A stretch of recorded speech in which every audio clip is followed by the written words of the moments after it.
If not stopped, Iran could produce a nuclear weapon in a very short time. It could be a year, it could be within a few months.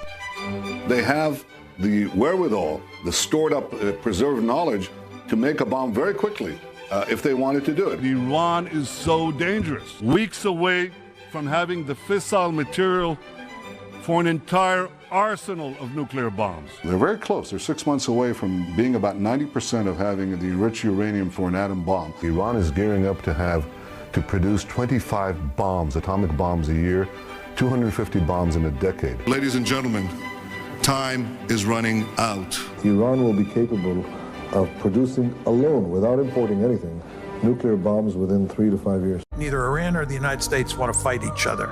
It's the Israelis who have been trying to pull the Iranians and the Americans into a fight. Netanyahu's greatest dream in life is a war between the United States and Iran. Netanyahu will drag him into the abyss. He wants this war in the Middle East come hell or high water, and it's not in their interest.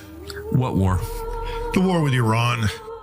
We don't want to go to war against Iran. I don't think we should be fighting wars on behalf of Israel. Make it clear to Netanyahu that he should not be dragging America into war with Iran. You go fight Iran. We are American people. It's not our problem. If they start talking to you about fighting a war with Iran, you treat them like an enemy that they are. We should not go to war in Iran on behalf of Israel. Against the war with Iran. It's not in America's interest, and many Americans will die, and billions will be spent on a war we don't need to fight. Everybody wants peace, except Israel. Have you noticed that like a huge percentage of war-crazed Republican senators are secretly gay? What is that? Are they? Yeah.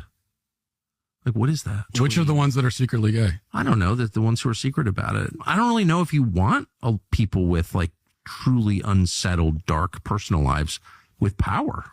Do you? No. Is if another country does to us what we do others, we're not going to like it very much. So I would say that maybe we ought to consider a golden rule in foreign policy. Don't do to other nations what we don't want to have them do to us. So we endlessly bomb these countries, and then we wonder why they get upset with us, and yet it continues on and on. I mean, this idea that we can't debate foreign policy, then all we have to do is start another war. I mean, it's warmongering. They're building up for another war against Iran, and people can't wait to get in another war. This country doesn't need another war. We need to quit the ones we're in. We need to save the money and bring our troops home. I want the Iranians to know that if I'm the president, we will attack Iran.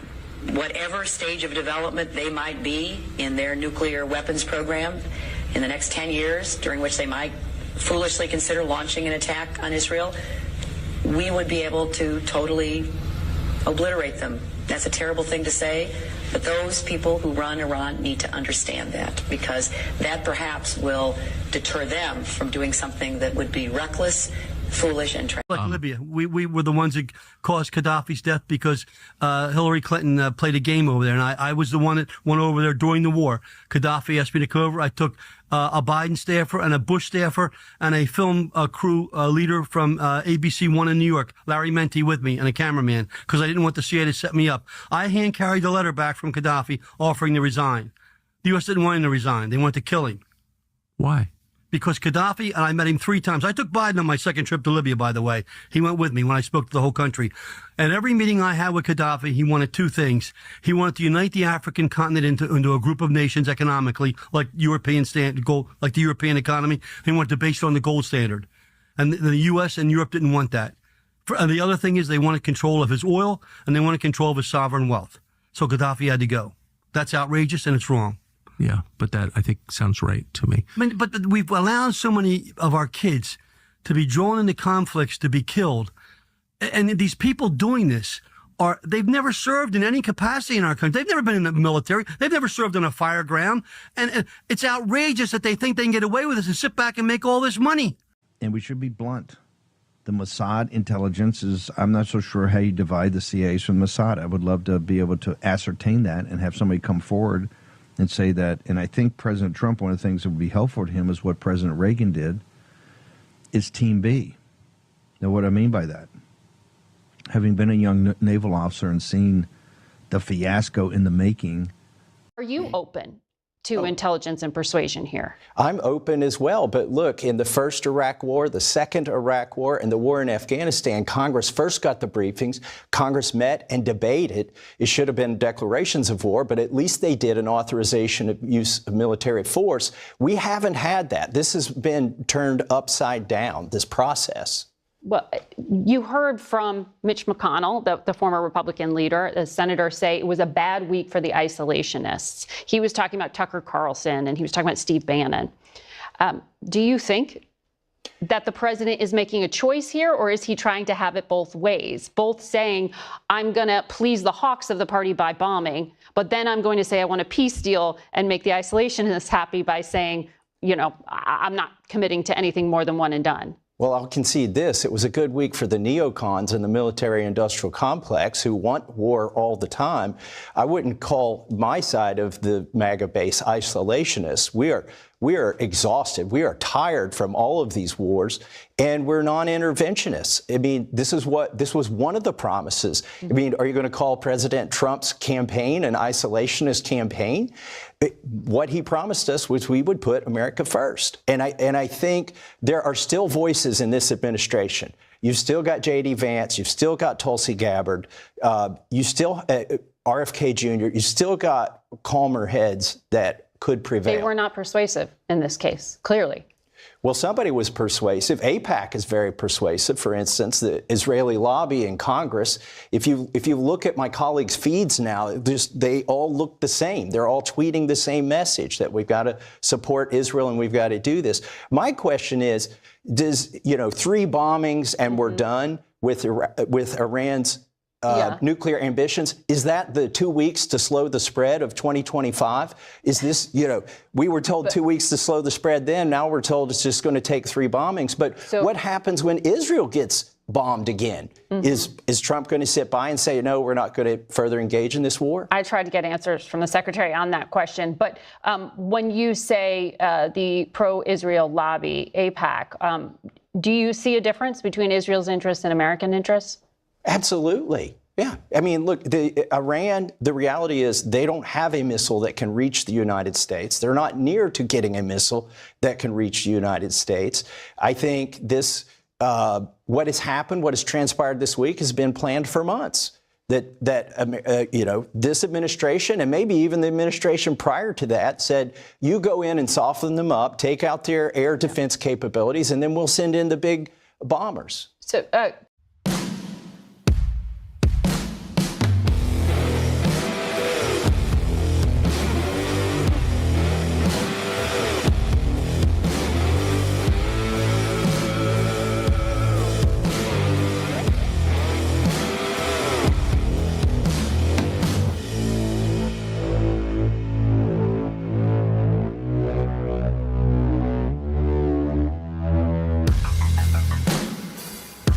All right, Monday night, and we are live. Hope everybody's doing good. As always, be blessed in Jesus' mighty name. Wild weekend, wild day today. We're going to get into it all, of course, talking about Iran. Scooter Magruder is on. Tim L. T-Bird is on. Robin Aroni is on. General Plowman is on. 11 Carl 11 is on. Skunk 71 is on. Salty Gonads is on. Chopper Supernut is on. Judy Anita is on. Gritterdom is on. Greg Nineman is on. Ski 824 is on. Snarl Barkley's on. JD Joy 25 is on. Sunwoo 45 is on. Jules 21 Hours is on. Veronica 18201 is on. Snod Dot is on. Joe Zook is on. General Plowman is on. Chopper Supernut is on. Mike Griffith's on. Let me see here. Todd Stuff is on. D9597 is on. Sheila Kate is on. LA 106 Times is on. Granite 2468 is on. Ian Mark is on. USA Abbey Girl is on. Conservative Waffle is on. Gloyd Shaw is on. Hassle Free TV is on. Snag Dog is on. Let me see. Peg McGroin is on. Sexy Pony is on. Mini Ball is on. Keeper 1376 is on. Clean Sanchez is on. K4 VMS is on. Whammy Jammer 79 is on. Let's see if I missed anybody scrolling down towards the bottom here. Braden McGroin is on. I just screwed up the whole thing. There we go. Back in action, I hope. There we go. Takes me only a second to screw it up. But anyway, scrolling down to the bottom. Richard Perry is on. All right, that'll do it. Love you guys. Appreciate each and every one of you. I just want to put this out to you. If you don't listen, we're on opposite sides of this. This will be a good podcast for you to take off. I'm just telling you. I'm just warning you. This is a good because listen, I've been in war on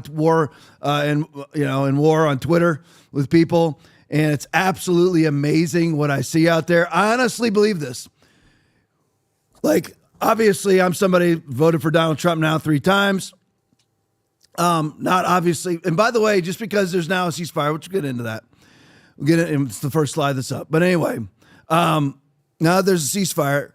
It's not everything that was done prior to the ceasefire is all okay now because there's a ceasefire. And I've seen, here's the disappointment that I've seen. And I was pretty emphatic, even from the pulpit on Sunday and the last podcast on Friday. We don't need to turn on each other. But then I see everybody who doesn't agree with me calling me fake MAGA. Yeah. All right. And fake MAGA and all this stuff. Those of us that actually stood by Trump the whole time, we were kicked off of social media for espousing that he won the election in 2020, which he did. All of those things being called fake MAGA because you don't agree. A lot of these Trump and I hope some of you that argued with me on Twitter are watching this right now. Please log on to Rumble. That'd be great. Log on to Rumble and you can argue with me in the chat. But anyway, because I'm all in the mood for that. So bring it on. But anyway, it just truly is amazing to me. I honestly believe that a lot of these people, Trump acolytes, because I do not worship a man. And I'm starting to see, there was some, when I was, the election stuff was going on, you had like conservative people, solid conservative people. I'm not talking about neocon warmongers that now all the maggots love. All the MAGA people, they love the neocon warmongers. They love them now. Love them. Amazing to me. They're all Mike Pence fans now. I mean, they're certainly in agreement with him. But anyway, I honestly believe that if Trump adopted the Democratic Party platform, most MAGA people would follow him there. Yep. I really do. It's amazing to me. They would follow him there. And you're like, Tom, you're anti-Trump? No, I'm anti-acolyte. And understand something. It's about make America great again, not about a person. A person can be wrong. Trump was wrong about Operation Warp Speed, wrong about the vaccines, wrong about COVID.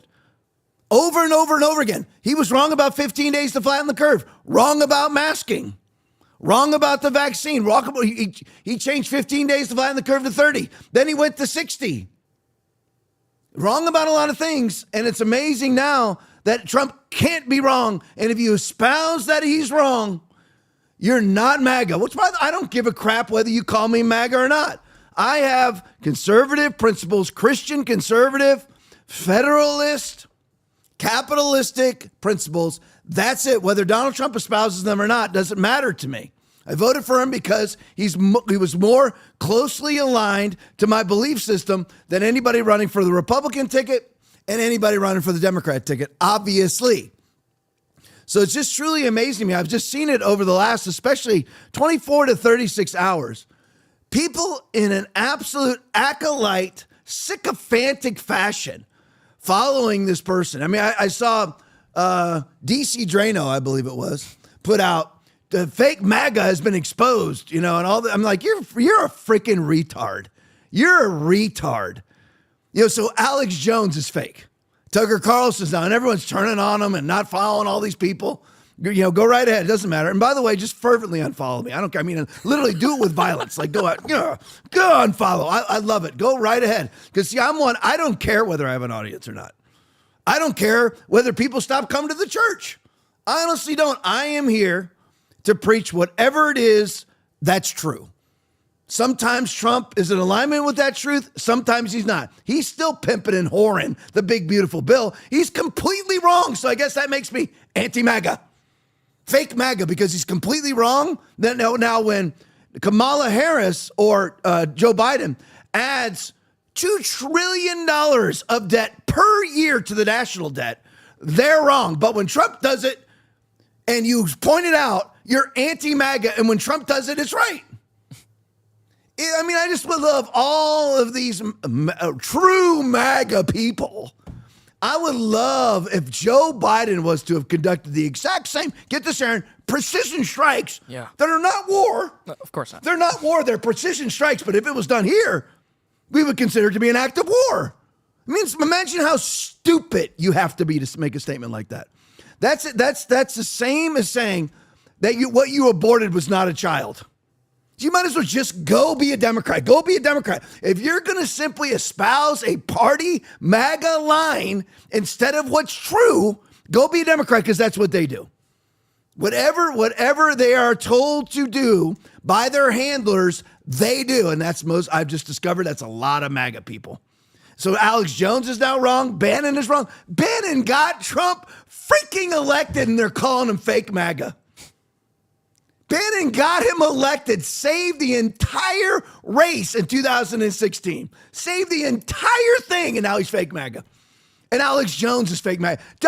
Listen, if Bannon didn't get him elected in 16, it was Alex Jones that got him elected in 16. Yeah. They had secret meetings with Alex Jones to get him to espouse Donald J. Trump. And he did, and he got elected. And now Alex Jones is fake MAGA. Tucker Carlson is fake MAGA. Matt Gaetz is fake MAGA. Matt Walsh is fake MAGA.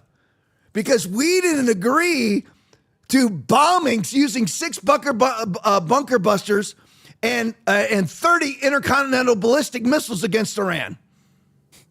So now we're all fake MAGA. You people that are espousing that are disgusting, repulsive, and here's the thing, idiotic people. Stupid human beings. Stupid. That's what you are. You're an ignoramus. Really, you are a stupid human being. And it's really good for you finally to know that you're a sycophantical, simple-minded moron. You really are. It's the disgust. Whatever Trump does is right. Oh my gosh, you would have lined up with the swastika on, and you'll be the first one to put a mark on your right hand or on your forehead. You will knock grandma out of the way to put a mark on your right hand or on your forehead, because you're so sycophantical, just like everybody who follows the beast. It's amazing. Oh, Tom just called Trump. I didn't call him. I'm just saying, you have that mindset. Trump is not always right. You called him not right with Operation Warp Speed, but he has to be right with bombing Iran? And boy, we'll get down the roots of why that even happened tonight. All right, so here's the first one. Where the heck am I? Oh, here we are. Vigilant Fox video. Here's Brett Baer announcing the ceasefire. Play it for me. I want to read this fully so I get the context here. Congratulations to everyone. It has been fully agreed by and between Israel and Iran that there will be a complete and total ceasefire in approximately 6 hours from now, when Israel and Iran have wound down and completed their in-progress final missions for 12 hours, at which point, the ceasefire for 12 hours, at which point the war will be considered ended. Officially, Iran will start the ceasefire, and upon the 12th hour, Israel will start the ceasefire, and upon the 24th hour, an official end to the 12-day war will be saluted by the world. During each ceasefire, the other side will remain peaceful and respectful on the assumption that everything works as it should, which it will. I would like to congratulate both countries, Israel and Iran, on having the stamina, courage, and intelligence to end what should be called the 12-day war. This is a war that could have gone on for years and destroyed the entire Middle East, but it didn't and never will. God bless Israel, God bless Iran, God bless Iran, God bless the Middle East, God bless the United States of America, and God bless the world. Just go right to the next one for me. It actually has the true social post from Donald Trump. I don't know if I'm going to read the whole thing or not, but here's my problem with it. Is congratulations to everyone. This sounds like we just ended a golf tournament. 1,000 people are dead. And Trump's making this sound like this was, basically we are coming to the end of a banquet. Congratulations to everyone. It has been fully agreed by and between Iran and Iran that there will be a complete and total ceasefire in approximately 6 hours, blah, blah, blah, blah, blah. I'll just skip right down to the bottom. The entire Middle East, but it didn't and never will. The 12-day war. This is a war that could have gone on for years and destroyed the entire Middle East, but it didn't and never will. So it says never will. Now, here's the interesting part about that. So I guess once there, Aaron, get this now, Brett, get this. Once there's a ceasefire in the Middle East, it's over then. It's over. It's settled law, right? It's settled law once there's a ceasefire. Yeah. Now, all the people that have propagated this war, now, when there was a, quote, a pseudo ceasefire or a lessening of tensions in Ukraine, in comes Mike Pompeo, and in comes Lindsey Graham, the same people that are propping up this war.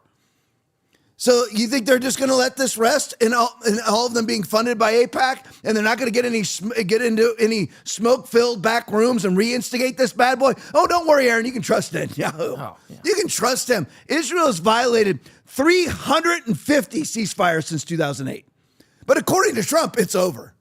As if we just got done with a golf tournament and we're having a post-golf tournament banquet. And listen, I hope it is over because people are dying. People are dying for no reason. There's no reason for this war. And believe me, we'll get into it. And by the way, when you drop missiles on each other, it's a war. Oh, they're targeted tactical strikes. Oh, really? Let's have some targeted tactical strikes on our military base in Norfolk, and we'd all go, don't worry, it's not a war. Yeah. Oh, there's just targeted tactical strikes.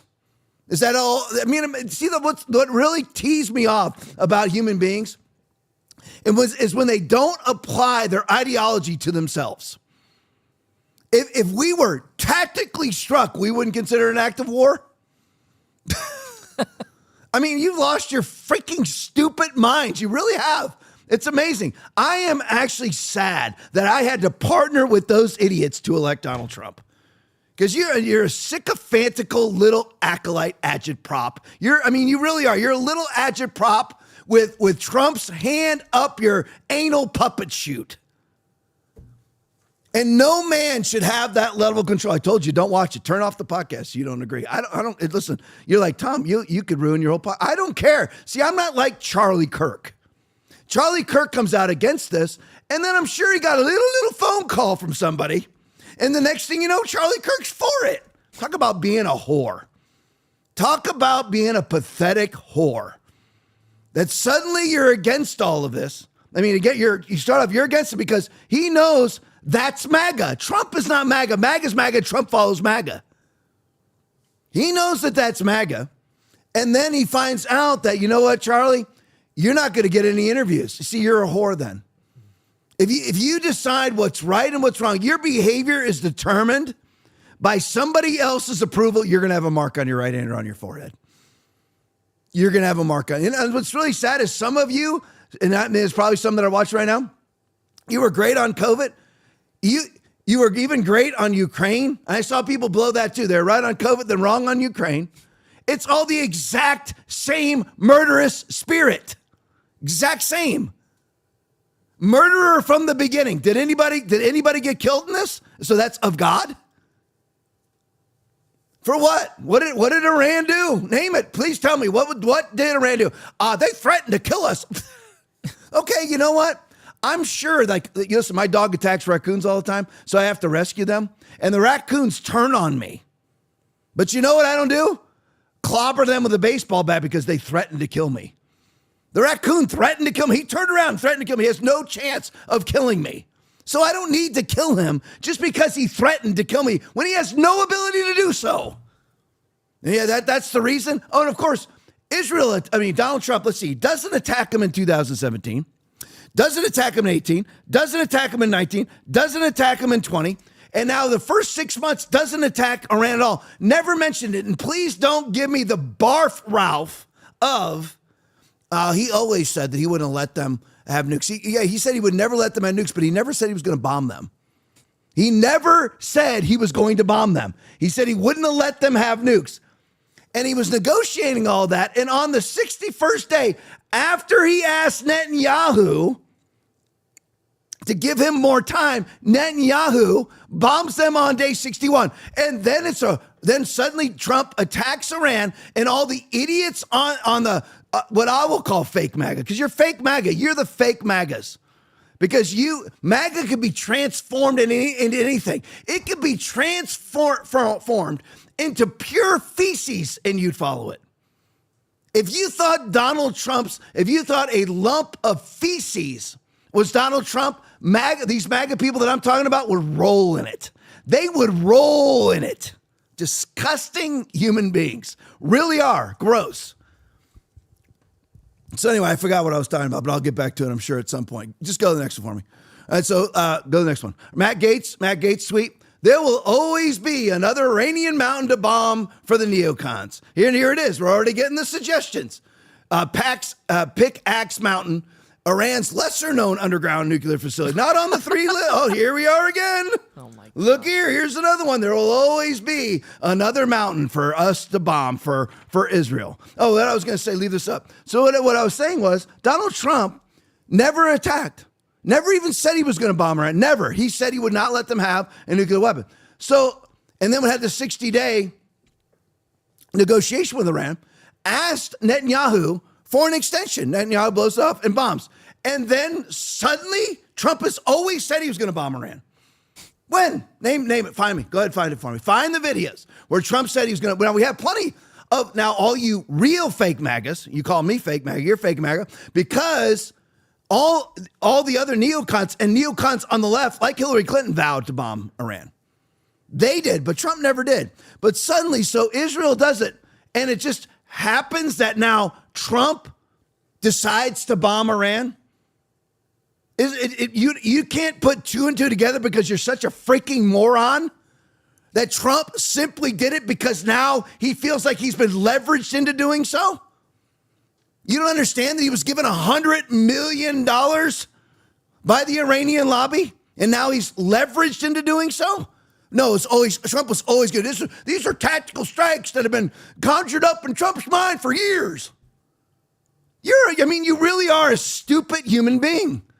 You really are. I mean, it's a pathetic state of affairs when Trump didn't bomb them ever, never considered it for 4 years of his first term. And we never heard, Aaron, how many times? Let's pull up all the videos of Trump talking about bombing Iran prior to Israel bombing them. Never. In this term. Pull them up. Aaron won't find any. As good as he is, he won't find one because he never even considered bombing Iran until he was leveraged into do so. And he never should have been leveraged into doing so. He should have stood up, just like he should have stood up during COVID, and he didn't. He knew it was a big fraud, and because of the political ramifications of standing up, he chose not to. And I'm not going to sycophantically follow Donald Trump when he's flat out freaking wrong. If you want to do that, go right ahead. You will end up burning in hell with a mark on your right hand or on your forehead. It's not what you do. You don't make determinations like Charlie Kirk did on, you know what? I came out, I'm on the right side of things, but then I found out that Donald Trump's staff doesn't agree with me. So now I'm going to go, and then now I'm going to forsake all that is correct and follow that which is wrong for expedient purposes. You're a whore. You're an absolute freaking whore. And that's how a lot of these people are. Well, you know what? If I say that Trump's wrong, that's like all respect to the Hodge twins. Yeah. All respect to people like that. All respect to Tucker Carlson. Although I heard he called and apologized to Trump, but that was, I think it was pre a couple of these things. But anyway, so go to the next one for me. Mark Levin. So here's the people that all you pro-Iranian bombers are now aligned with. Mark Levin, who was a fervent anti-Trumper, hated Trump, hated him. Breaking the New York Times, the U.S. has obtained intelligence indicating that Iran-backed militias are planning attacks on American bases in Iraq and Syria, which is now past news, in retaliation. For recent, I'm showing you this because then I'll show you another one later. He's just going to, now this didn't turn out. So because this one didn't turn out, now he's propagating other possibilities because he wants regime change. And if you think that that's off the table, you've lost your mind because once again, Aaron came up with the data that basically Bibi Netanyahu, who's been on and off the prime minister of Israel for 25 years, way more on than off. But Israel has violated 300 plus ceasefires since 2008. The report highlights growing concerns with the Pentagon that proxy forces may attempt, which then open new fronts, whatever.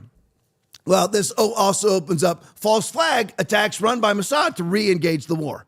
But Aaron, don't worry, Benjamin Netanyahu, he would never do that. No, of course. Except for now, definitive proof has come out that he stood down for 7 hours on 10/7/23. Oh. That's weird, isn't it? It's almost like he wanted the war so he could bomb Gaza. It's almost like, you know what? He bombed Gaza because who was it that attacked on 10/7? Hamas, sponsored by Iran, also sponsored by Mossad. So now you get to bomb Gaza and then Iran also. Isn't that great?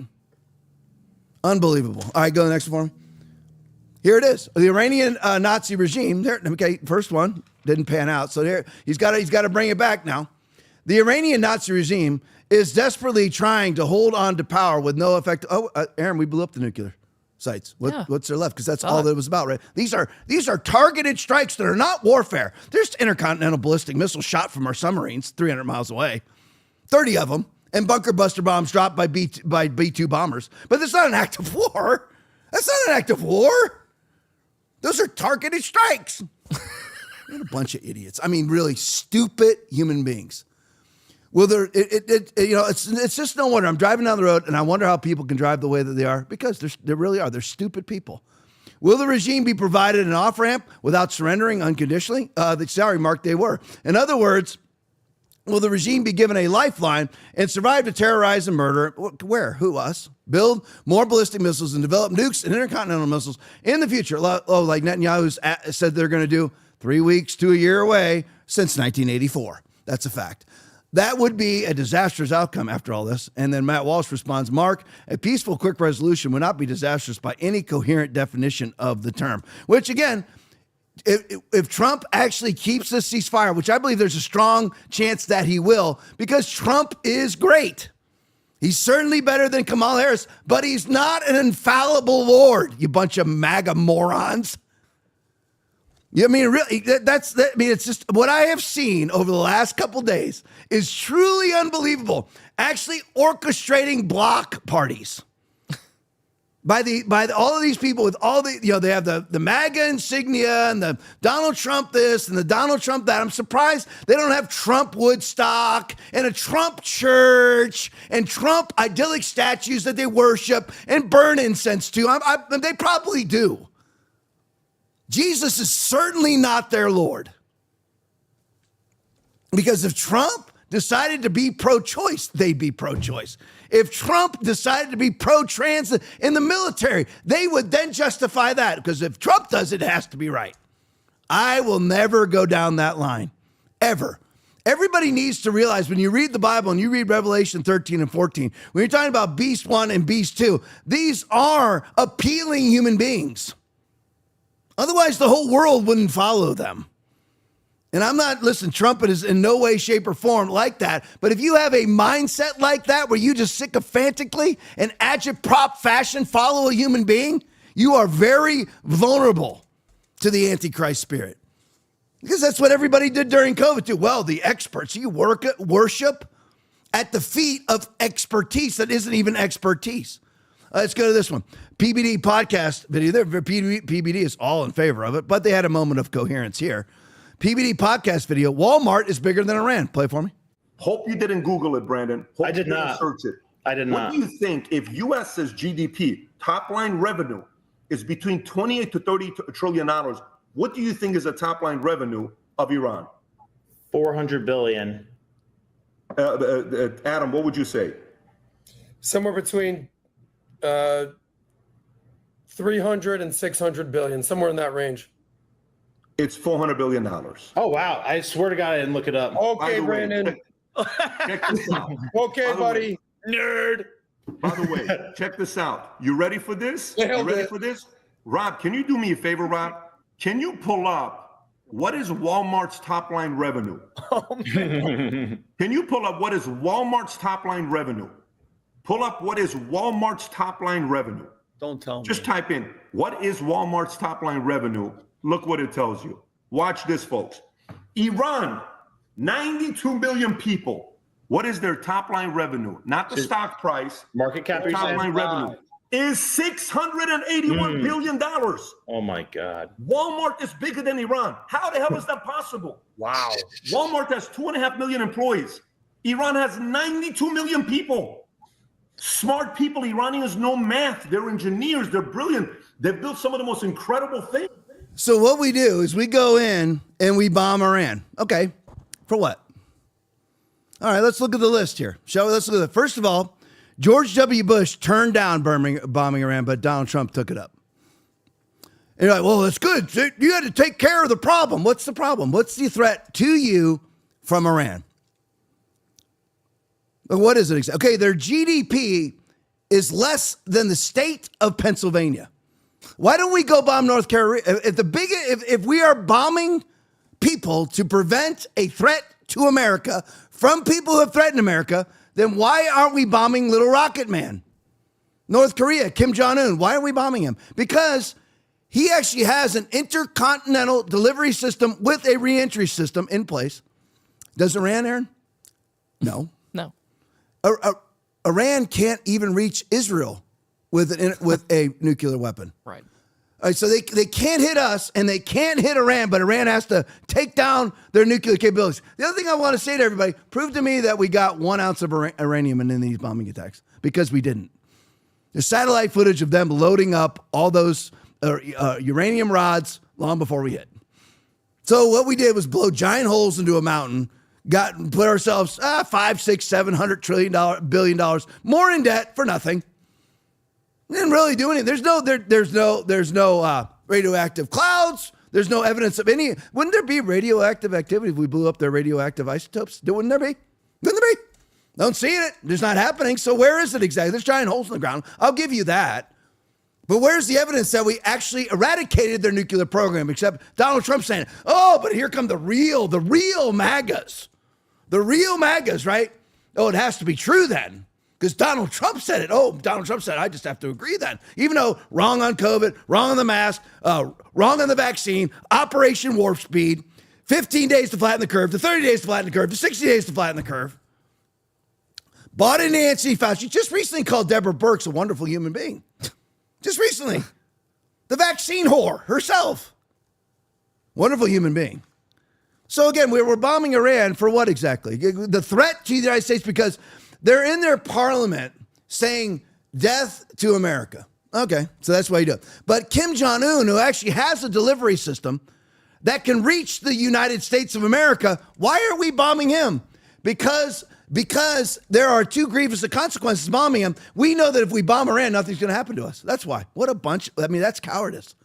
If you really, all of you people who are like, Tom's wrong on this. Really, I'm wrong. I'm wrong? Okay. Then why? Explain to me why we're not bombing North Korea. Your answer will be because the consequences are too grievous. Well, then you're just a freaking bully. I thought you were a principled person. I thought you were going to take out the threats. Then why are we not right now engaging Xi Jinping? Why? Their nuclear weapons program is not nearly as good as ours. If we want to do a preemptive strike to keep them from getting nuclear, keep them from having as good a nuclear program as we are, why are we not doing it? We're attacking Iran because Israel wants us to attack Iran for the military-industrial complex, for Iranian donors right out of AIPAC. I mean, not Iranian, Israeli donors right out of AIPAC. And because we can get away with it.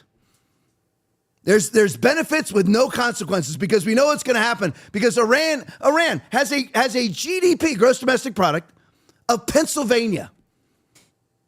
So we had just attacked Pennsylvania. They have no ability. What's our GDP? Does anybody know? What's our GDP? So theirs is 400 billion. Ours is 29.18 trillion.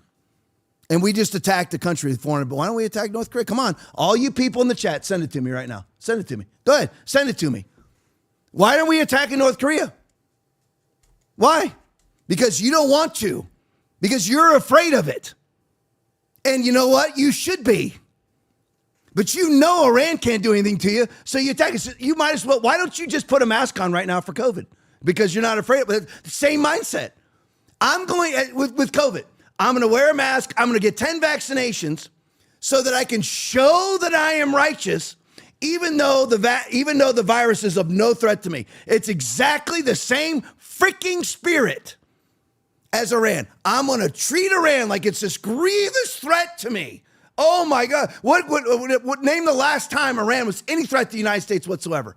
Only time they can ever reach out and touch us is through Hamas and Hezbollah because we're over there and shouldn't be over there.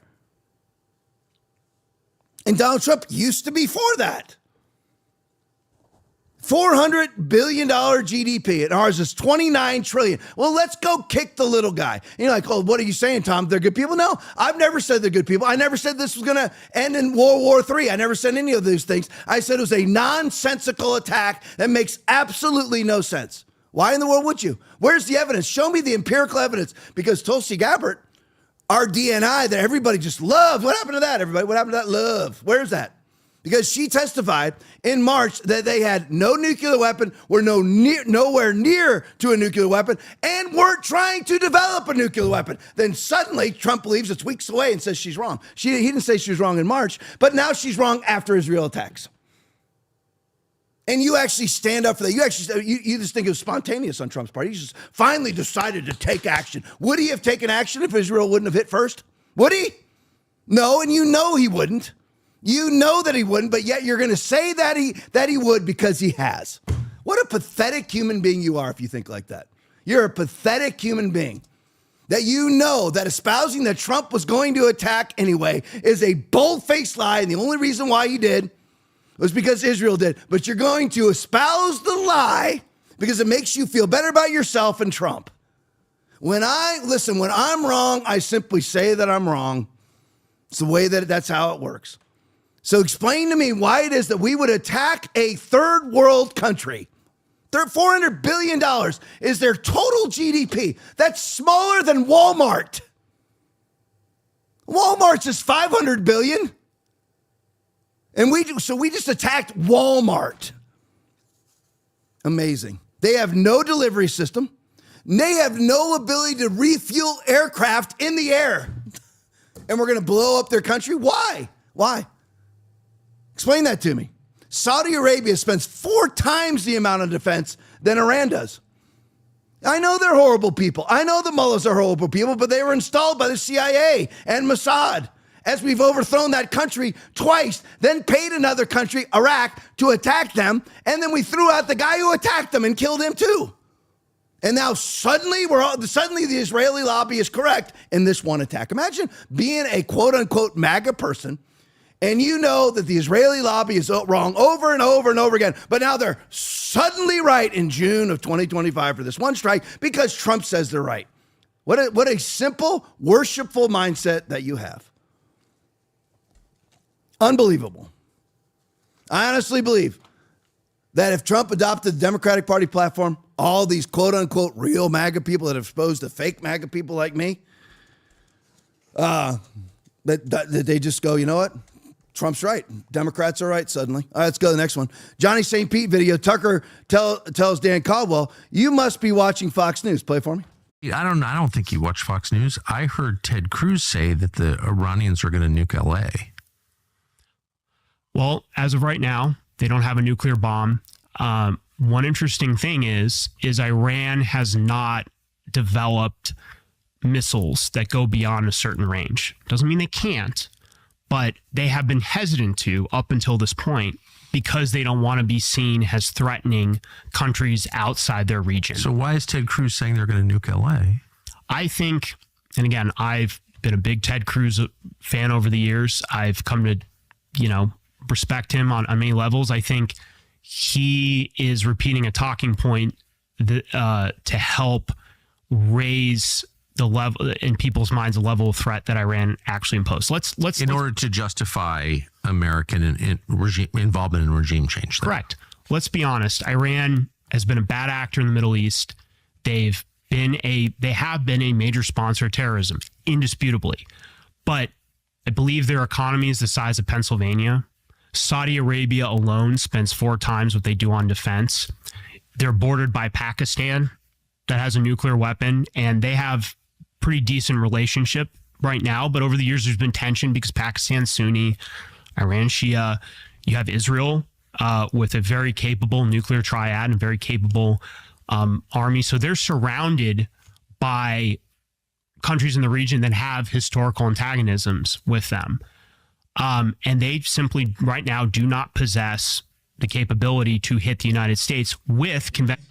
They have no capability, so why hit them? If you're gonna, if our philosophy is, if our international policy of engagement is going to be, if somebody's a threat to us, then we're going to take them out. Then why have we not hit North Korea?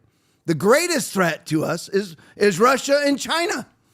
Why have we not hit them? But let alone if we want to catch somebody before they get the weapon, then why are we not hitting North Korea right now? Because they are on the cusp of a delivery system. They already have it. They're on a custom re-entry system and really already have it, but it's still somewhat in the experimental stages. Why are we not hitting them exactly? Can anybody explain that to me? Because it really is just blatant cowardice. You hit the country that you score the political points for without any consequence. Same thing with COVID. I get to act like I'm a lifesaver by wearing a mask and taking 10 vaccinations and standing 6 feet apart and closing my business and closing the church. Look at me save lives from something that's not even a threat. Let me bomb a country and I get all the accolades for it. I saved America from a country that's not even a threat. $400 billion a year is a threat. Our deficit this year is going to be $2.6 trillion. Their entire budget, their entire economy is $400 billion. They have no delivery system. They have no bomb. And Tulsi Gabbard testified in March they had no delivery system, no bomb, no reentry system, no ability to create a bomb, have no interest in creating a bomb, and now that's suddenly wrong. Trump believed it then, but didn't believe it 2 months later after Israel strike. And all the people on the true MAGA people believe that this is Donald Trump's plan the whole time. Oh, yeah. He couldn't be manipulated because he's God. No, he's a 79-year-old man, and he's fallible. That's who he is. And I like Trump. I voted for him 3 times. This is a big mistake. It doesn't matter. You got a ceasefire. Okay, you got a ceasefire. So now that makes everything that's happened right? No, it's just like COVID ended. Does that make everything that happened right now? COVID ended. It did end. We don't have to worry. Nobody's worrying about it anymore except for the real idiots still driving around alone with a mask on their face. But that makes it all right. All the people. Trump's Operation Warp Speed killed 35 million people. That's 35 million excess deaths from the vaccination. That's Trump's Operation Warp Speed. And all the people that think, I see some of you on the chat. Bless Israel. Okay, first of all, you have no clue what you're talking about, and you're not reading your Bible. Somebody told you that. Go back, find the verses, stand on Bible verses. If you're going to believe something, faith comes by hearing. That's what belief is, right? Faith comes by hearing, hearing by the word of God. The word of God is not somebody who told you. Genesis 12:3, bless Israel and you'll be blessed. That doesn't even say that. It doesn't even say that, but somebody told you to. Probably the Israel lobby when they were rewriting the Schofield Bible. Yep. I mean, please understand what you're even freaking talking about. Actually study to show yourself approved unto God, a workman that needeth not to be ashamed, rightly dividing the word of truth. Okay, so let me ask you this. The people, bless Israel. Okay, Israel is number 1 in the Middle East. Number 1 in LGBTQ rights. Number 1. So you blessing that? Bless them now. Bless them. Bless them. They have 16,000 abortions a year in a country of 9 million. They have 7 out of every 1,000 pregnancies end in abortion. Bless them now. Come on. Those of you, come on. Those of you that say bless Israel no matter what, bless them in their abortions. Send money to them. Bless them in their abortion. You do it. You bless them.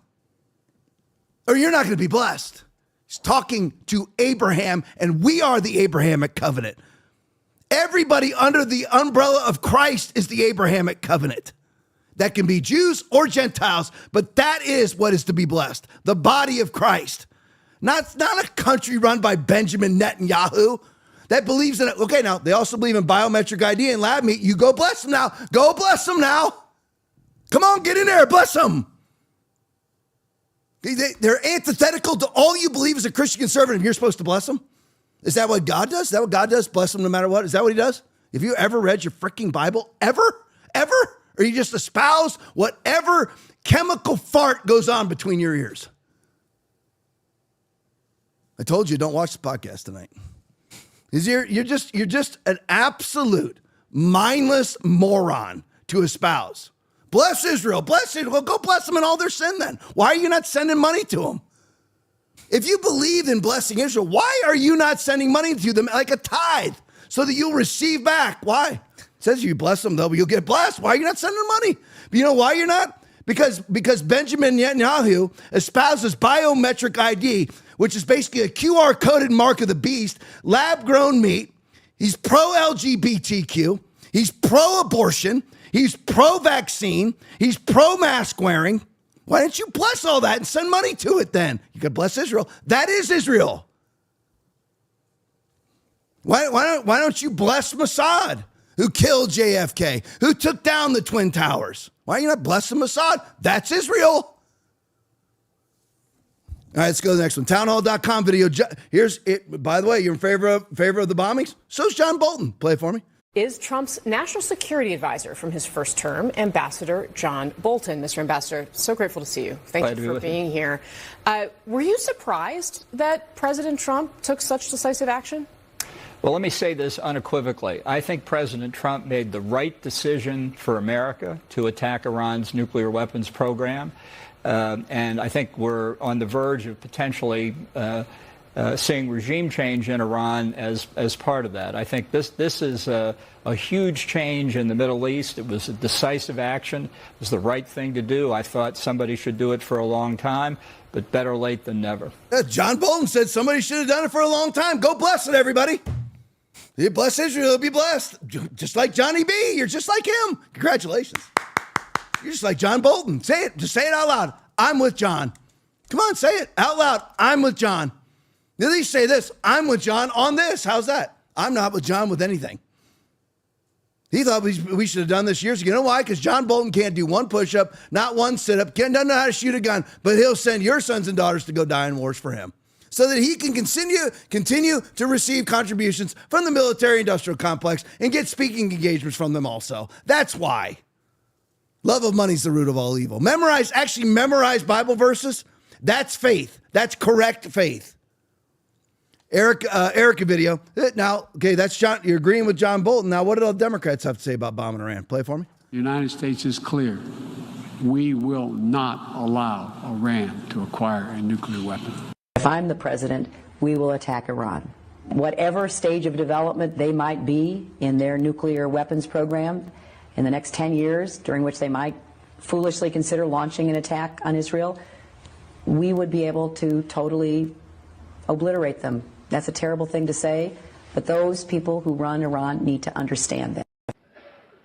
Make no mistake, a nuclear-armed Iran is not a challenge that can be contained. It would threaten the elimination of Israel, the security of Gulf nations, and the stability of the global economy. It risks triggering a nuclear arms race in the region and the unraveling of the Non-Proliferation Treaty. That's why a coalition of countries is holding the Iranian government accountable. And that's why the United States will do what we must to prevent Iran from obtaining a nuclear weapon. As long as I'm President of the United States, Iran will not get a nuclear weapon. I made that clear when I came into office. And look, I mean, Iran has American blood on their hands, okay? And what we saw in terms of just this attack on Israel, 200 ballistic missiles, what we need to do to ensure that Iran never achieves the ability to be a nuclear power, that is one of my highest priorities. So if you have proof. So now, though, let's go through the list if I can remember them all in the video. So you got Hussein Obama, you got Biden, you've got Kamala Harris, and several others, Hillary Clinton. Probably Mitt Romney sitting right there next to Obama would have espoused the exact same thing, of course.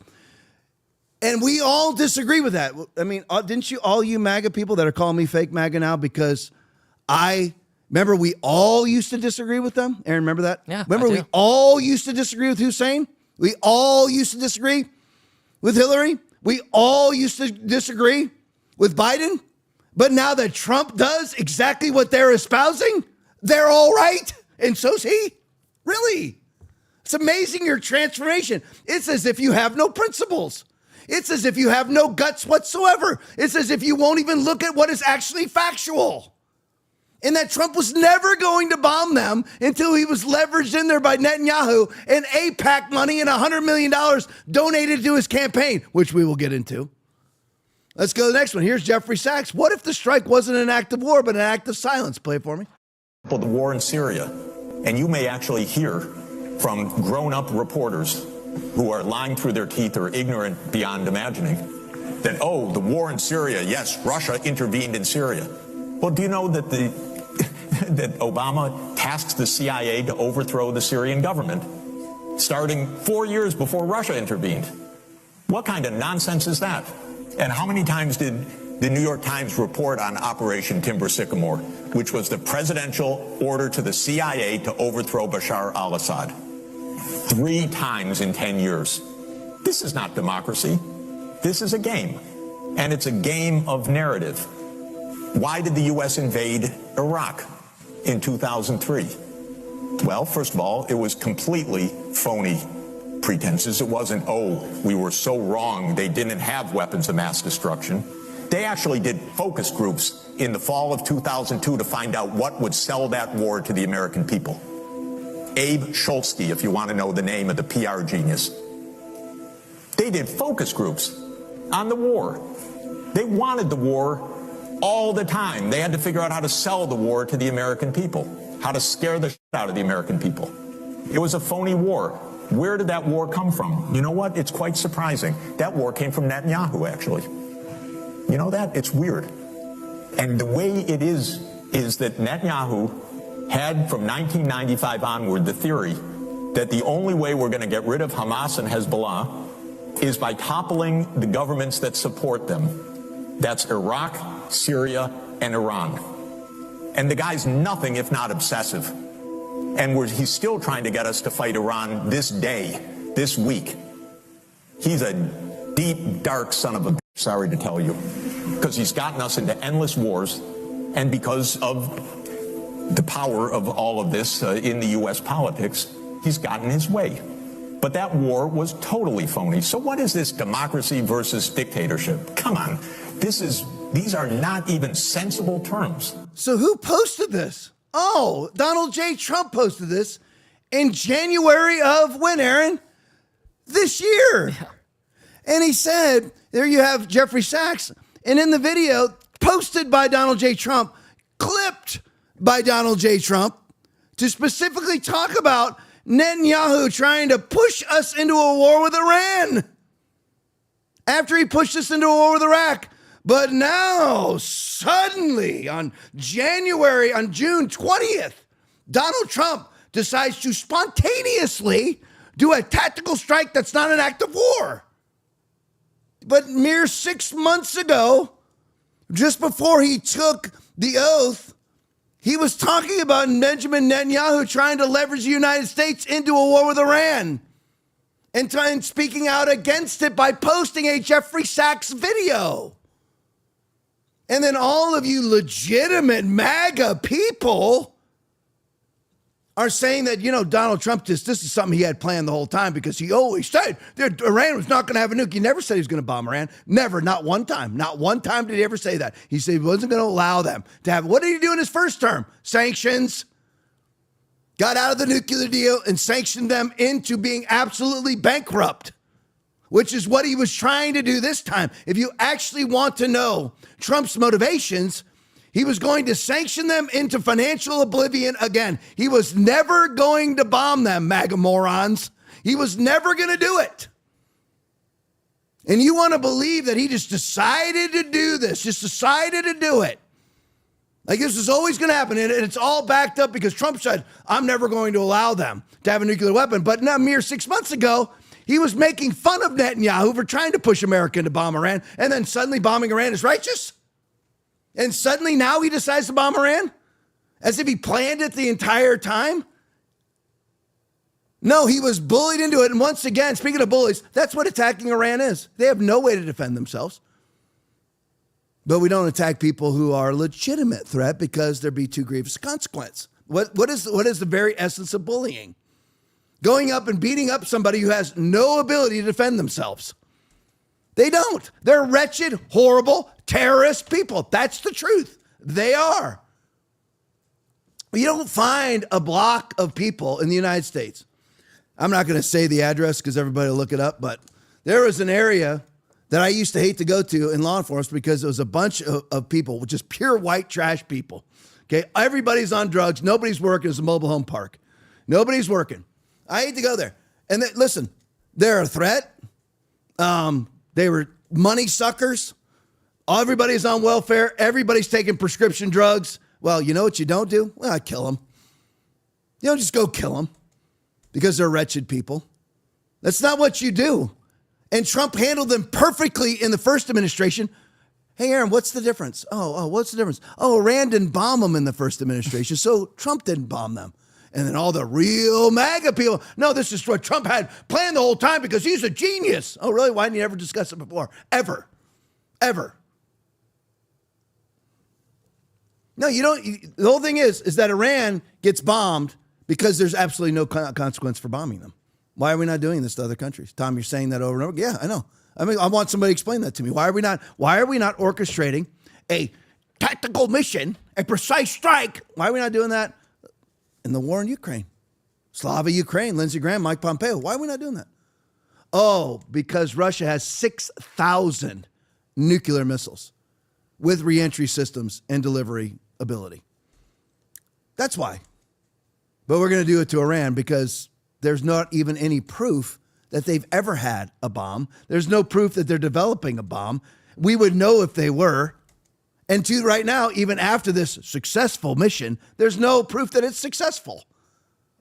And Trump, 6 months ago, said it would be a stupid thing. He posted it. I wish I could point both fingers. He posted it. He posted how stupid Netanyahu is for trying to push us into war. He couldn't stand Netanyahu then. They weren't even on speaking terms. But so Netanyahu knew they weren't on speaking terms, so he goes and bombs Iran anyway and leverages Trump through the Israeli lobby to then back up the bombing with his own bombing, all for regime change. Yeah, right now we've got a ceasefire. Well, that's been violated over 300 times since 2008 by Israel itself.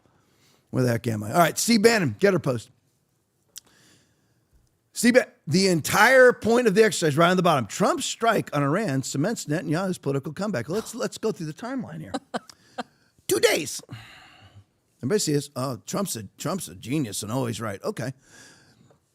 2 days prior, and I'm going to have to speak about this in non-parliamentary language because I don't understand the parliamentary system except for basically, you have to, pull together a conglomerate government. But anyway, the parliamentary system. So he was basically facing a recall. That's the Democrat way to put it.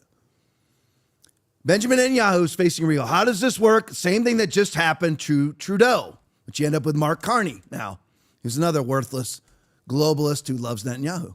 But anyway, so if you're in favor of the strike, you and Trudeau and Mark Carney, you're all simpatico. Congratulations on that. So anyway, so Netanyahu, 2 days prior to the attack, was facing a recall, and he won it by 2 votes. 2.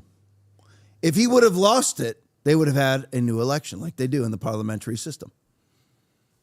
By 2. So he decides, you know what? I had better start a war or I'm going to get recalled. He's got 2 votes in his favor. He's finished. He's finished politically unless he starts a war. Now you got emergency powers. Don't have to worry about recall elections now. Don't need to worry about it whatsoever. Isn't it amazing? But again, for the real MAGA people, this was Trump decided, you know what? I'm going to do surgical strikes that aren't warfare, except if they occurred on our continent. I'm going to do surgical strikes just off the top of my head. It has nothing to do with Benjamin Netanyahu trying to save his political career by starting another war that Trump was making fun of 6 months ago. I mean, again, people who espouse that this is 5D chess and that Trump has made the world a safer place and that being absolutely antithetical to the original MAGA platform is now MAGA, you can't be any dumber than you are. Just look in the mirror and say, man, I'm dumb. All right, go to the next one for me. Viva Fry tweet. From releasing the Epstein files, Aaron, can you pull up the Epstein flight log? No, unfortunately not. Okay, yeah, it hasn't been released yet. But don't worry, we dropped a couple bunker busters. Oh, good. Oh, I wonder why we did. Could it be because there's different people on the Epstein flight log that don't want to be known? And that Benjamin Netanyahu's leveraging the Trump administration to bomb Iran? That couldn't happen, could it? Oh, of course not.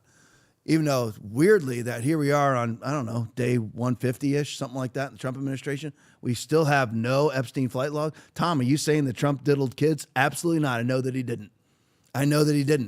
but he has connections with Epstein. So does many other people in the Republican Party, and that's why they're hiding it. And that's why Dan Bongino and Kash Patel shamed themselves, grabbed their ankles, and bold-faced lied on national TV. About that, about crooks, and about other things. No Epstein files, and this is what, from releasing the Epstein files and no new wars, to, now, that was, let's go through this, Viva Fry tweet. So Viva Fry, the person who actually has a rudder, who actually has principle, unlike you bunch of moronic true MAGA people, because true MAGA was release the Epstein files and no new wars. It's not a war, it's a precision strike, except if it happened in Norfolk, Virginia. I mean, see how stupid you are? I mean, I want you to just understand how stupid you are. I mean, Pearl Harbor was a precision strike, wasn't it? Didn't involve civilians. Wasn't that a act of war? Imagine it. I never can understand how people look abject idiocy in the face and don't recognize it. 15 days to flatten the curve. Oh, suddenly is that right now too? So from releasing the Epstein files to no new wars, that was MAGA, to no Epstein files and new wars, and that's the new MAGA. And if you don't agree with that, you're fake MAGA. So I'll try to unwiden this in my mind. The new fake MAGA is the real MAGA, and the new real MAGA is the fake MAGA. And you might as well just go be a transgender. And if you dare voice the slightest bit of concern about the trajectory of the administration, that Elon Musk has left, and now we're in a war, and now we're deficit spending to $2 trillion a year. Aaron, pull up all the latest on Doge. Oh, you can't. Yeah. You know why? Because there isn't any. Yeah. There isn't any on Doge, and we're spending $200 billion a day. We're only $37 trillion in debt. No, let's just spend. Let's go into a new war. I mean, it's only a 37-hour flight for two B-2 bombers to fly over there and drop $1 billion worth of ordnance on a third world country with no nuclear weapons. But let's do it anyway, because, I mean, what's the problem? Yeah, but back in the Gulf War days, what was our debt? Less than $1 trillion. Now, there you go. All right, back to Viva Fry for me. Great work. And if you dare voice the slightest bit of concern about the trajectory of the administration, you are an anti-MAGA grifter. The more things change, the more they stay exactly the same. And the same people that actually vote in an American first agenda, a free speech agenda, if you violate that, they'll limit your speech and take away your freedoms. Tom, Tom, say that again. Nobody's telling you that, Tom, but you, I know. Same people. If you have a fervency where you follow a man, you worship a man, no matter what he says is right, you go in on an agenda of free speech, not banning speech, no vaccine mandates, all those things. You go in with that agenda. You're like, you know what? That's where we stand. And then you decide to ban the speech of those who are against you because you have a acolyte agitprop mindset. Nobody's banning speech, but but what I've seen is how dare you say anything against Trump. Like Laura Loomer's hysterical because she goes off her rocker on Trump and turns on him and then attacks people who turn on him.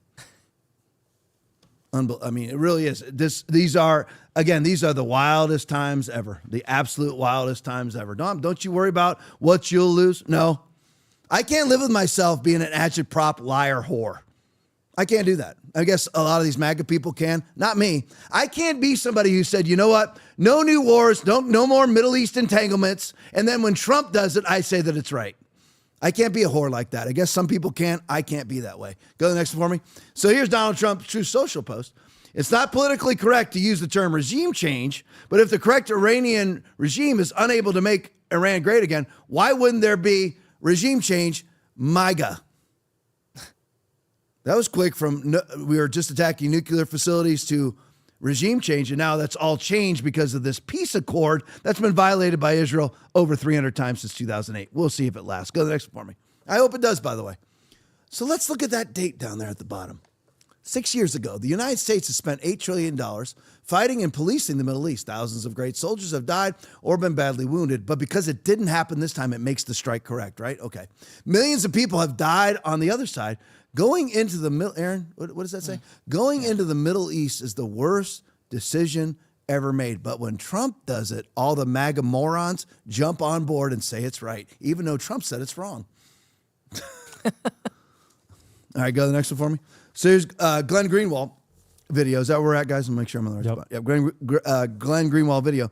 Trump also described how in his first term, nobody visited the White House more than Miriam Adelson, who gave him $100 million for the 2024 campaign, who is always urging Trump to do things for Israel. And we'll get into the detail. Nobody visited the White House more than Miriam Adelson and her now deceased tycoon husband. Play it for me. You know, Miriam and Sheldon would come into the White House probably almost more than anybody outside of people that work there. And they were always after, and as soon as I'd give them something, always for Israel. As soon as I'd give them something, they'd want something else. I'd say, give me a couple of weeks, will you please? But I gave them the Golan Heights, and they never even asked for it. You know, for 72 years, they've been trying to do the Golan Heights, right? And even Sheldon didn't have the nerve. But I said, you know what? I said to David Friedman, give me a quick lesson, like 5 minutes or less on the Golan Heights. And he did. And I said, let's do it. We got it done in about 15 minutes, right? All right, so there we have somebody visiting the White House named Miriam. Go to the next form. Miriam Adelson, who visited the White House more than basically anybody who's even employed there. That's weird, isn't it? But Trump just spontaneously decides to follow Israel to protect America from a country who's no threat to America. Somebody asked in the chat earlier, wouldn't you defend Israel? Yes, I would defend Israel if they were attacked. I wouldn't support them attacking a nation that's not even a threat to them outside of Hezbollah and Hamas, which are basically gone. They don't have a delivery system. You realize you have to have an intercontinental delivery system that actually goes into outer space, and you have to have a re-entry system also? Do you think the Iranian mullahs have that? By the way, they categorically don't. And that was confessed to, that was testified to by Tulsi Gabbard in March. And Trump was all on board with it then. What changed? Oh, I don't know. Israel, SL Canthan tweet, Israel bought the Iran war for just $200 million. What Miriam Adelson and AIPAC gave Trump for his reelection. Great investment. By the way, they give to both parties. So they get to control both parties. So basically, both parties do whatever Israel wants them to do. After fooling MAGA voters, those are the real MAGA people, in mass deportations, manufacturing, debt reduction, Mr. Peacemaker will now get the U.S. mired in another disastrous Middle East war on behalf of the Zionists. Now, I don't agree with part of that, but I wanted to give his tweet its due. I don't agree with part of that. And I think Trump, for me, is an abject disaster. And listen, there's a big chunk of his base, like me, that is questioning things. Because who exactly made this war happen? Is it that little lady right there? Who is she, by the way? Let's look. Miriam Adelson. Leave that up. Leave that up for me. Put that back up there for me, side by side. Miriam Adelson is an Israeli-American physician, businesswoman, philanthropist, and conservative political donor. She was married to Sheldon Anderson until his death in 2021. As of May 2025, estimates place her wealth at a mere $29.5 billion. As of 2024, she was the 58th richest person in the world. Notable holdings include the Las Vegas Sands and the Dallas Mavericks. She is the current publisher of Israel Hayom. With her family, owns the Las Vegas Review Journal. So she is in Israeli media and United States media. Since the 2010s, Adelson has been one of the Republican Party's largest individual donors. And since 2016, she has been one of the most prominent financial supporters of Donald Trump. She and her husband provided the largest donation to the 2016 campaign and the largest donation to the 2024 campaign. His presidential inauguration, his defense fund against the Mueller investigation, she also donated to those things. and the 2020 campaign. She was the third largest donor to Trump's 2024 election bid, donating, so I was wrong, number 3, $106 million. Adelson has consistently advocated for U.S. government to adopt pro-Israel policies. So why would she be giving the money? For Israel or for us? Again, I mean, all you MAGA purists, allegedly. Why is she visiting the White House more and more and more? For your good? I thought it was what's that A stand for? Make America great again. Right. But, I mean, $200 million worth of donations to Donald Trump and endlessly being at the White House, according to his own testimony, more than an employee. That was all for America or for Israel. So what was the $200 million for? Just curious. Okay, Adelson has consistently advocated for U.S. government to adopt pro-Israel policies, including supporting Israel's annexation of the West Bank. Trump awarded her the Presidential Medal of Freedom. Man, $100 million, that buys a lot. Wow. That buys a lot. Oh, Trump would never do that. Stop being an acolyte. He's not God. All right, let's go to the next one. Earth hippie video. Here's a sucker punch. Most Western politicians are either bought or blackmailed. Tucker Carlson, play for me. Never taken money from the Israel lobby, have you? Taken money from the Israel... From AIPAC. So AIPAC raises a lot of money for me. AIPAC is lobbying for a foreign government. And it's not. No. It's lobbying for the United States. It wants America and Israel to be closely allied. It's lobbying on behalf of the interests of another country. So that's not true at all. And if it's not true. No. How much contact do you think AIPAC leaders have with the government of Israel? No idea. AIPAC are Americans, they're not Israelis. Hold on. There are tons of Americans who lobby on behalf of foreign governments. I know them. I'm related to some of them. I know how it works. I'm from here. My only question is, why don't we admit that is what's happening? You're denying it, but it's true. Why aren't they registered as a foreign lobby? You're saying that they don't coordinate with the Israeli government. Of course, I coordinate. Do they talk with them? I don't know what they do. But why don't you care?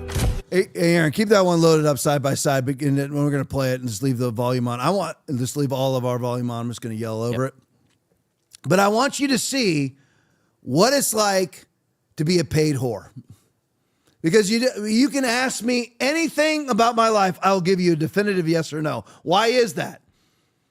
Because Matthew chapter 5, verse 37 says, but let your yes be yes and your no be no, for whatever is more than these is from the evil one. Side by side that thing, Aaron, play it for me. Go ahead, hit it. Go all the way back and then get the volume going. Just take it all the way back and hit the volume. Taking money from the Israel. Go all the way back to the beginning. AIPAC Go all the way back. Roll it back. Rewind all the way back to the beginning and start taking it. Money from the Israel. So AIPAC raises a lot of money for me. No, that wasn't the beginning. Go all the way back. Very, very beginning. Money from Gotta find right there. Okay. Taking money from the Okay, there we go. AIPAC. Go back it up AIPAC 5 seconds. raises a lot of money. Never taken money from the Israel lobby, have you? Taking money from the Israel. From AIPAC. So AIPAC raises a lot of money for me. AIPAC is lobbying for a foreign government. And it's not. Oh, AIPAC. AIPAC is the Israel lobby, but it's not lobbying for a foreign government. Israel to be closely allied. Because all the people that work at AIPAC live in the United States, but they're not lobbying for Israel, even though they're the Israel lobbying for. Not true. And when Ted Cruz is asked the question, have you ever received money from a foreign government? Is that a yes or is that a no? AIPAC or Americans, they're not Israelis. I just wanted you to actually see, broken down, a man equivocating. Pathetic, absolutely pathetic human being. And Ted Cruz has always been a pathetic human being. Refused to endorse Trump. Remember that from the RNC? Dutifully wore his mask. Dutifully got vaccinated. Dutifully went home. Dutifully quarantined himself. Dutifully stood 6 feet apart. Dutifully advocated for everybody to lock down their businesses and churches. He's always been a whore and he'll always be a whore. And by the way, AIPAC and the Israel lobby was all in favor of the vaccines and the COVID policy. Go bless them, everybody. Bless Israel.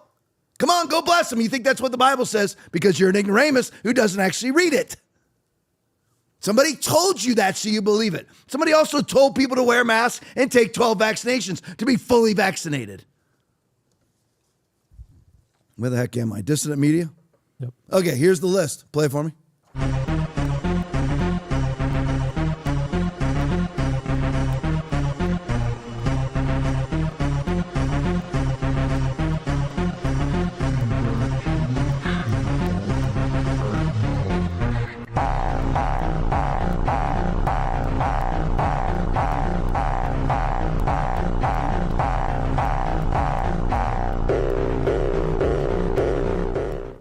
let's go over the list. There they are. Here's everybody taking money from Israel, and lo and behold, we end up bombing for Israel. But it's not motivated by the campaign contributions. But all the MAGA people were saying, though, before that everything was motivated by campaign contributions.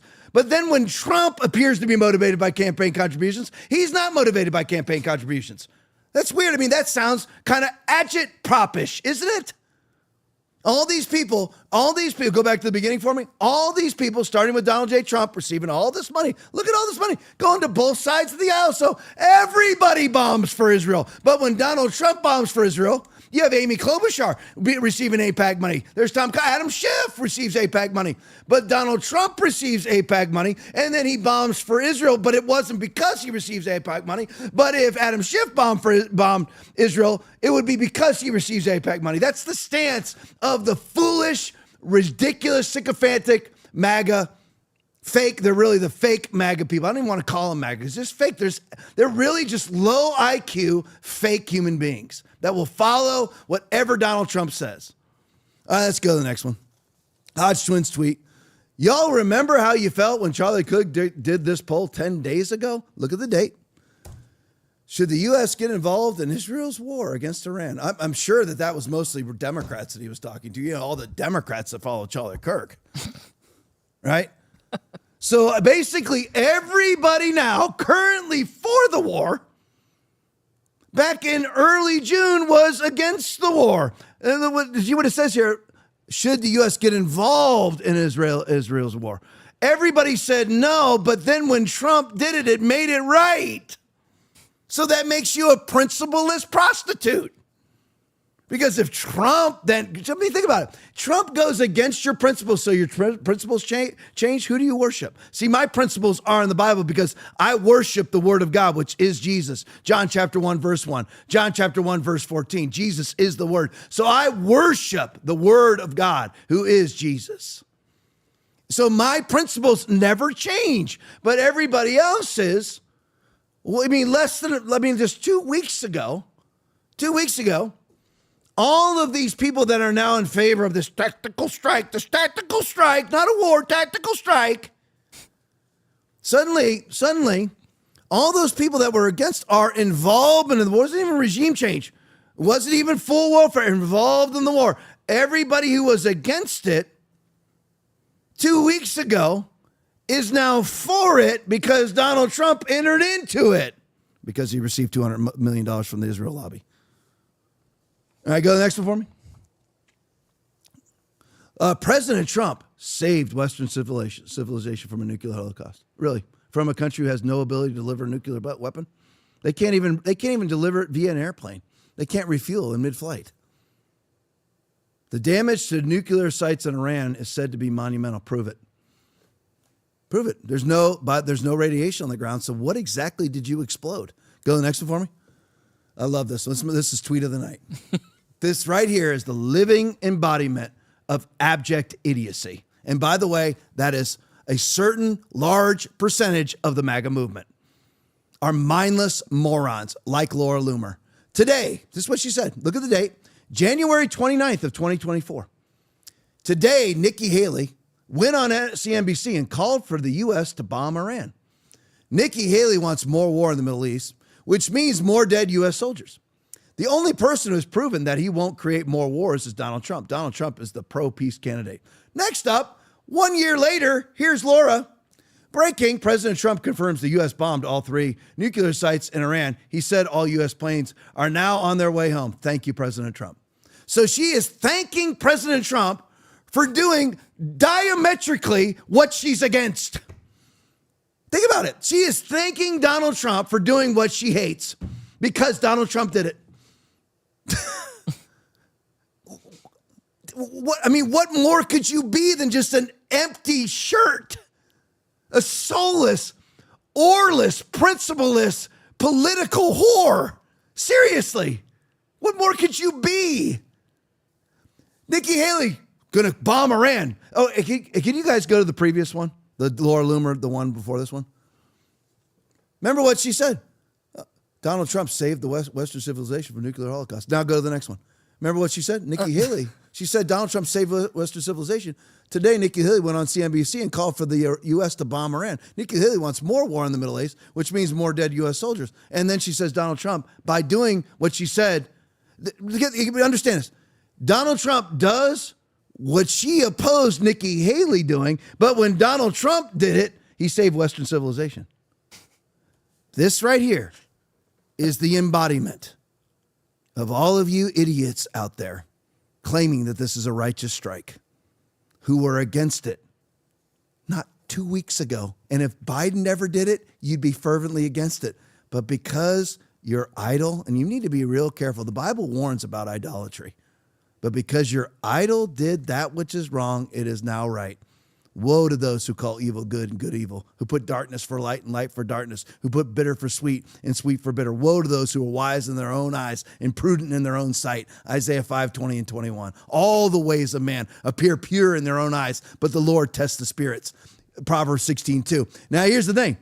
If you believe something was wrong 2 weeks ago and Donald Trump does it, now you call it right? You are that person who's calling what is wrong right and right wrong. You are that person. And you're justifying it because that's the MAGA line. Okay, you know what your line needs to be? The Holy Ghost and the Bible, not the MAGA line. Go to the next one for me. I just want to remind everybody, here's Kamala on Iran. Play it for me. Let's hit on some more foreign policy. Which foreign country do you consider to be our greatest adversary? Well, there are different reasons that we should be thoughtful about each. Most recently, I think there's an obvious one in mind, which is Iran. And look, I mean, Iran has American blood on their hands, okay? And what we saw in terms of just this attack on Israel, 200 ballistic missiles, what we need to do to ensure that Iran never achieves the ability to be a nuclear power, that is one of my highest priorities. So if you have proof that Iran is building a nuclear weapon, would you take military action? I'm not going to talk about hypotheticals at this moment. I just want to congratulate all the people in MAGA that are in full agreement with Kamala Harris. Go to the next one for me. And you're also in agreement with Judas. President Trump made the right call to deploy American forces. Is that where you stand also? Congratulations. You and Judas have exactly the same stand on a political issue. Congratulations on that. Go to the next one for me. So you also agree with MAGA, with Meghan McCain, who has also adopted your verbiage. Because you're calling people like me woke right and a fake MAGA person. Well, you know what? Meghan McCain agrees with you. Mike Pence agrees with you. Congratulations. You and Meghan and Mike are all now good buddies. And you all are in full agreement that people like me are the woke right. Tucker's woke right. Matt Gaetz is woke right. Stephen Bannon is woke right. Alex Jones is woke right. Owen Schroyer, woke right. You're in full agreement with Meghan McCain. All the people who are pushing, pimping, and whoring everything COVID pushed for this attack, and now you're in agreement with them. By the way, Donald Trump was one of them. He pimped COVID. He pimped the vaccines. He pimped them up to midway through the latest campaign, where he's finally told to shut the heck up. He can be wrong, folks. He has been wrong. He was wrong with how he handled Canada because he basically enabled Mark Carney to be elected over Pierre Poilievre by continuing to run the idiotic 51st state crap. I go to the next one for me. I just want to see and want everybody to know who they're in agreement with, because I'm not in agreement with Lindsey Graham. I'm not in agreement with Mike Pence. I'm not in agreement with Meghan McCain. I'm not in agreement with John Bolton. You are if you're in favor of this attack. As usual, President Trump is spot on. That's how you agree, right? You and Lindsey, you agree. If that's you and you agree with this attack, you and Lindsey are right on the exact same page. You know who else agrees with you? Go to the next one for me. Post-millennial. Chris Christie, play it for me. So, Governor, are you surprised that the president ultimately did this? I'm not, John, and I think that the president deserves an enormous amount of credit.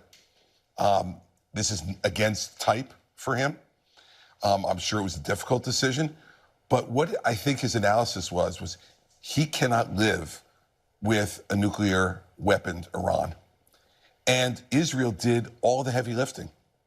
They wiped out any of their air defenses, really severely damaged them in what they've been doing over the last week and a half or two. And the president saw an opportunity that he might never have again. And I think we see the way we dealt with North Korea, that we missed opportunities to take them out before they became a nuclear power. I think Donald Trump looked at this and the president said, I'm not going to let the same thing happen in Iran in what is an even bigger powder keg in the world. So again, I just want to congratulate you for being in agreement with this guy. That's one. I mean, again, if you agree with this, because Chris Christie, I'm trying to think of all the names that I've shown tonight. The people that are in favor of this bombing are Joe Biden, Kamala Harris, John Bolton, Chris Christie, Meghan McCain. Who else I got on the list here? Mike Pence, Lindsey Graham. They're all in favor of it. And then you are too, and you think you're right. Oh, that's because Donald Trump agrees with them. So what was wrong has now become right because the anointed one has placed his hand upon what is wrong and made it right. So here, I'm just going to read something. I got to go over just a couple Thomas Massey things before we go. I'm already way over time. But anyway, we can do whatever we want, but I'm just saying I'm way over time. But anyway, so I'm just reading this one, guy. You're gonna, Brent, just go with the flow of me on this. I'll tell you when to post stuff because I'm just reading some stuff. Thomas Massey, he put out 3 bombings to neutralize Iran might be the 2025 version of 2 weeks to slow the spread. We'll see. I hope the ceasefire lasts because I want Trump to be successful. I want our military to be successful, and I don't want innocent Lao Beijing people to die in either country. Innocents in Israel, which 24 are dead. Innocents in Iran, where 700 are dead or 200 are dead. I can't remember. Maybe it was 700 total casualties. I don't remember. At least 200 dead inside of Iran. All right, now go to the next one, which is the Calvin Coolidge Project. Is that it right there? That's not it. That's a video. This one here. There we go, right there. Put that one up there for me. There we go. Just then, President Trump has created a Kentucky MAGA PAC. So now you're in favor. If you're a Trump acolyte, you're just a Trump agitprop sycophant, that you want to primary Thomas Massey. Really, the only one not receiving Israel lobby money from AIPAC. The only one. Just then, President Trump has created a Kentucky MAGA PAC to help fund a primary challenge against Thomas Massey in 2026. The PAC will be run by Tony Fabricio and Chris LaCivita, 2 Trump lawyers that are idiots. It said the PAC, who lost everything having to do with anything legal having to do with Trump, said the PAC would spend whatever it takes to defeat Massey. That's a great idea. Oh, pro-MAGA, MAGA. Get rid of Massey. That's brilliant.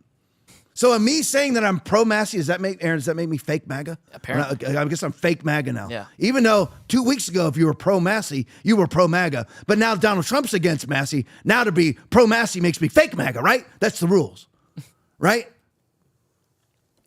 You know, go back if you can, guys. Aaron, just hunt this down for me and tell her on our stuff. The Laura Loomer tweet, which the 2-sided Laura Loomer tweet, because I got to show you one more thing with. Yeah, there you go. Just put that up there for me. So I just want to go over this. So, real MAGA is the top part. Today, Nikki Haley went on CNBC and called for the U.S. to bomb Iran. That's real MAGA, right? And now, fake MAGA is when you disagree with President Trump bombing Iran at the bottom. So to qualify, so now fake MAGA was real MAGA 2 weeks ago, right?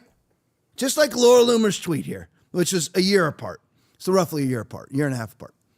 So real MAGA, the real MAGA is now fake MAGA. And fake MAGA was what she originally espoused a year and a half ago. Isn't that weird? How it's all turned out, how it's all turned on itself. Everything's inverted, just like the whole world gets inverted and now MAGA itself is inverted. But I'm still rooting for Trump. Trump is doing great things on the economy. Gas prices are going down. Even with the threat to the Strait of Hormuz, oil prices are going down because Trump is a great economic president. This right here was a huge mistake. Huge. But if anybody can recover from it, he can. But turning on Massey, another horrendously stupid move, and he's going to be humiliated. All right, go to Glenn Greenwald tweet towards the end. There we go, perfect. AIPAC tried to remove from Glenn Greenwald Thomas Massie from Congress last year. The same AIPAC, they gave the same AIPAC and Israel lobby, not all at once, was given $200 million to Trump, given zero to Thomas Massie, and then tried to remove Thomas Massie from Congress because he refuses to have an AIPAC handler. For those of you that don't know, which I'm sure all of you do, it's a red-pilled audience. Whether you're mad or not, it's a red-pilled audience. You know that AIPAC is the lobbying firm for the Israeli government, but they all live in America, so Ted Cruz can say they're not Israelites.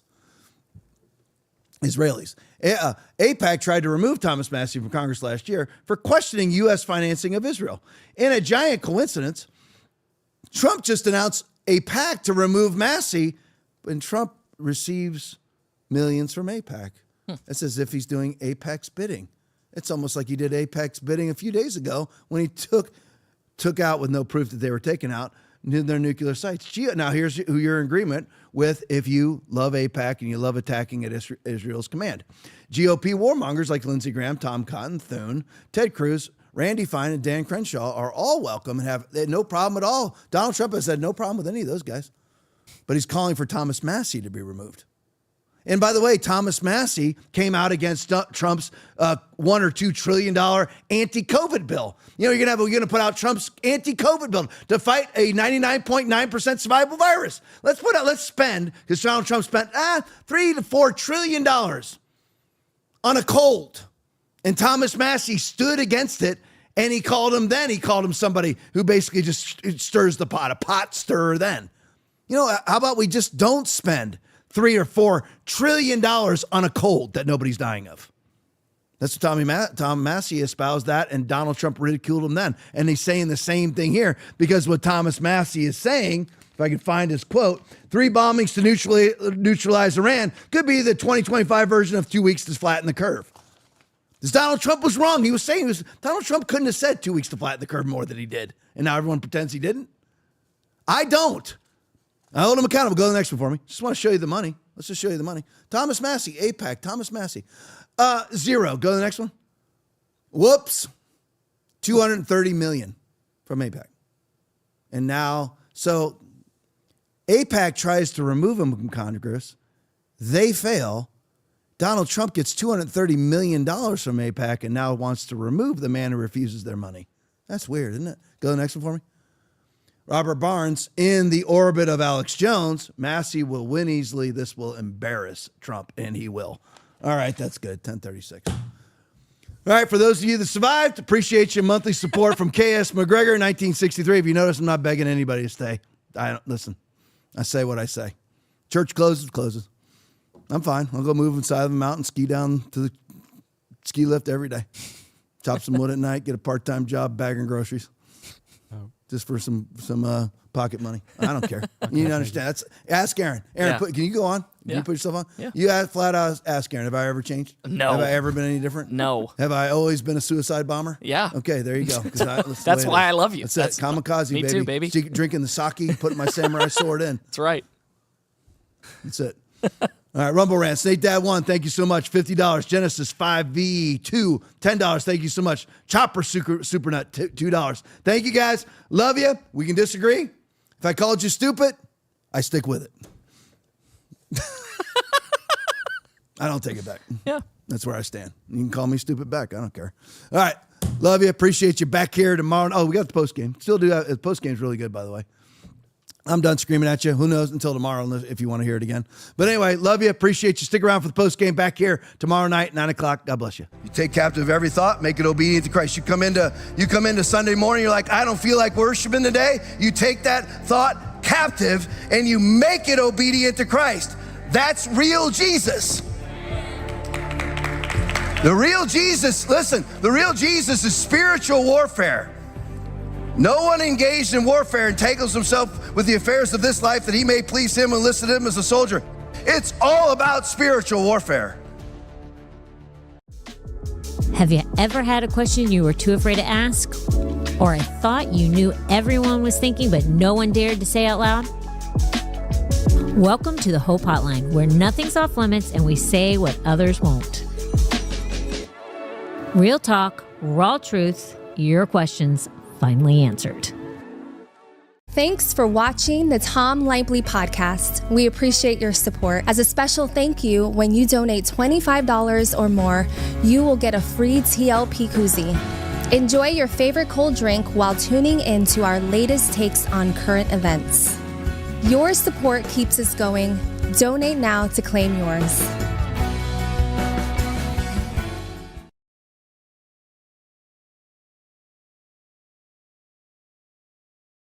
The military has to be used if it's used by a smart commander-in-chief, if it's used wisely, if it's used...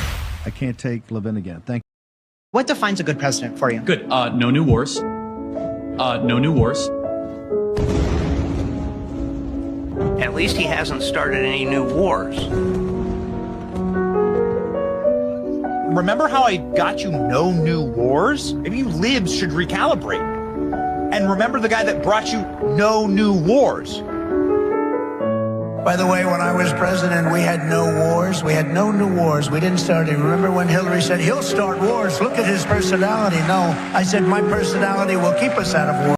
You know, catching Trump in the hot tub and Lindsey Graham and the lizard people is not a good situation. We're not going to, throw him out completely here, but we don't want to catch him in bed with goblins. I mean, this is a serious situation. Now, the actual photo, ladies and gentlemen, that is not AI.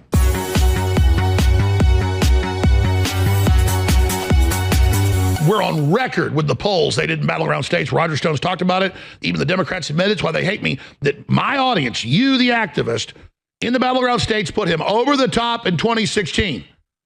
So we took Trump, this broadcast, you, it's not just me. Literally, it's you. You carried Trump over the finish line, into the end zone. He belongs to us. And it's like finding out your wife, is out at the bar with her old boyfriend. You going to divorce her, or are you going to go, hey, what the hell are you doing? So, catching Trump in the hot tub and Lindsey Graham and the lizard people is not a good situation. We're not going to, throw him out completely here, but we don't want to catch him in bed with goblins. I mean, this is a serious situation. Now, the actual photo, ladies and gentlemen, that is not AI. They love him. They're stacking on him. That's what lizards do to stay warm. That's a joke before the New York Times says Jones claims Trump is a reptoid.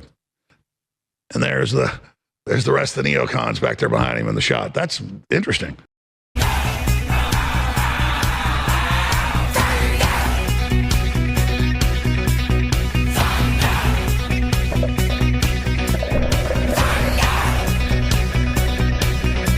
NATO is a defensive organization. How is it defensive? Because it has never acted proactively, aggressively. Really? Where were you when the Yugoslavia war was going on? And they were bombing the out of Christians in Yugoslavia. Do you remember that? Yes. That was pretty offensive. NATO has always operated in a defensive capacity. Really? Yes.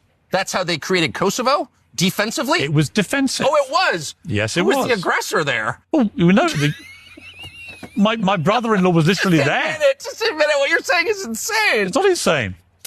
NATO has never actually acted unilaterally. Okay, so the Soviet It's never attacked anybody without being attacked. It's always been defensive. Who in Yugoslavia attacked NATO? Look. Here's the point where you just admit defeat. Bow your head and be like, you know what? I bow before superior knowledge. I totally got this wrong. I can't believe I had such a silly idea. I'm sorry.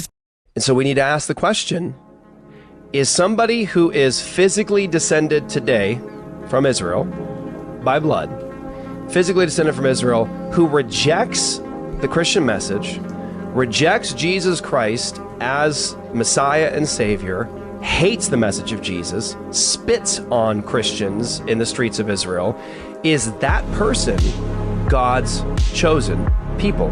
Are they truly Jewish? No. Verse 27 of Romans chapter 2, Paul's having a discussion about the uncircumcised and circumcised, who keeps the law, who doesn't keep the law. He says, then he who is physically uncircumcised but keeps the law will condemn you who have the written code and circumcision but break the law. For no one is a Jew who is merely one outwardly, nor is circumcision outward and physical, but a Jew is one inwardly. And circumcision is a matter of the heart, by the Spirit, not by the letter. His praise is not from man, but from God. Can you get more explicit than that? Than the Apostle Paul, a Jew himself, saying, this isn't the real thing. This isn't where it's at outwardly. It's inwardly. And so the Apostle Paul makes it explicit there, is that you're not even truly Jewish because you are outwardly or physically Jewish. You have to be inwardly Jewish. It's a matter of the heart. And you could be Gentile, physical Gentile, and you could have the Spirit of God indwelling you and circumcision of the heart, and that's Paul saying that's a true Jew. Boy, but he's not actually physically Jewish. No, but he's truly a child of Abraham. He's a descendant. That's true Israel right there. That's a true Jew. And so again, the challenge that I'm making is the typical evangelical in the West today that says those are God's chosen people. And I'm going to say they're God's chosen people who are spitting on Christians in the street. Actually, we should see those who are physically Israel today as not true Jews and needing to be true Jews, needing to come to the Jewish Messiah. What I'm saying is that we should see the state of Israel today as a mission field. We shouldn't be saying to you, you're the chosen people of God, you're good to go. We should be saying, no, nobody is the chosen person of God who rejects Jesus Christ as Savior. Because that's what they were relying on in the passage that you quoted. Yeah. Right? We have Abraham as our father. We have Abraham as our father. God can raise up from these stones heirs of Abraham. Oh, so rocks can be Jews. Rocks can be Jews. You see the point? I mean, how much of Scripture needs to be brought to bear on this before we're finally corrected as evangelical Christians in the West? Stop calling somebody who rejects with rabid hostility the message of Jesus. Stop calling them the chosen person of God. Stop doing it. Scripture doesn't do that. Paul explicitly says, outwardly, no. That's not what makes you a Jew. It's an inward thing. It's of the heart. And God can do that to Gentiles. God can do that to rocks. That is the message of the New Testament from Jewish people. Don't forget that. These are people who are physically Jewish who are saying that's not what makes you Jewish. If you want to be a child of Abraham, he'll do it to rocks. Okay? He'll do it to rocks. He'll do it to Gentiles. There is a true Israel today, an Israel of God. It's comprised of both Jews and Gentiles. But the Iraq looks all shaky. I mean, you are going to fix it, right? Wrong. This is the Iraq as we intended. Mission accomplished. Now I'm going to put our eye products into the Iraq.